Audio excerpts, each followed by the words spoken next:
Би нэг удаа гэртээ байжсэн нэг зургатаар айгүй зүйл үзсэн. Тэр нь Тэнгис кино театрын хажууд баригдж исэн барилга дээрээс төмөр унаад тэгээд нэг оюутан залуугийн толгой дээр унаад тэгээд тэр залуу газар хөвтцсэн байсан. Тэгээд маш олон хүмүүс тэр өдөртөө бараг фэйсбүүкээр тэгээд одоо тий интернетээр бүх бичлэг нь тавигдаад тэр хүн тэр залуу яаж олон тасарч яаж өвчсөн тэр бичлэгийг тавьсан баг. Хинч туслахгүй. Бүгд хараад тасалсан. Магадгүй би өөрөөс асуусан. Би тэр хүний дэрэг зогсон би бас яах байсан бол? Шоконд орж болно л доо. Гэтэ тэнд хүн те маш хэцүү байдалд байна. Аливаа асуудал тохиолдоход те гурван төрлийн хүн байдаг гинэ.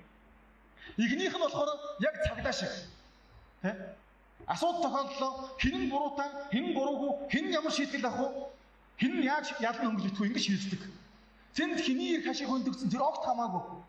Сум гэж исэн тийм хүмүүс байна. Сум ихэвчлэн тийм хүмүүсээр зөрөөд ихээр хайр байхгүй болдог. Харин нөгөө талд нь ямар хүмүүс байдаг гэж зүгээр сонирхогчд. Зүгээр хардаг. Тэгээ дараа нь ярьдаг бусдад.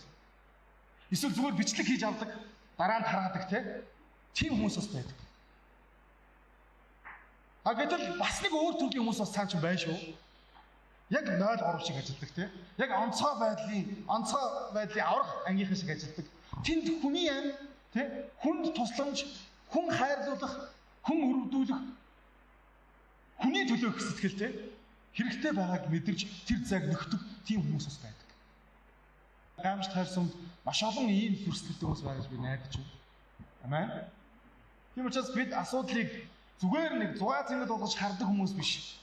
Эсвэл цагдаа нар шиг асуудлыг шийдээд тэнд хэний ирэх шиг хүнд хэцүү байгааг үл хагалддаг хүмүүс биш. Харин яг л төрний тэр шиг тэнд хэн буруутай байна?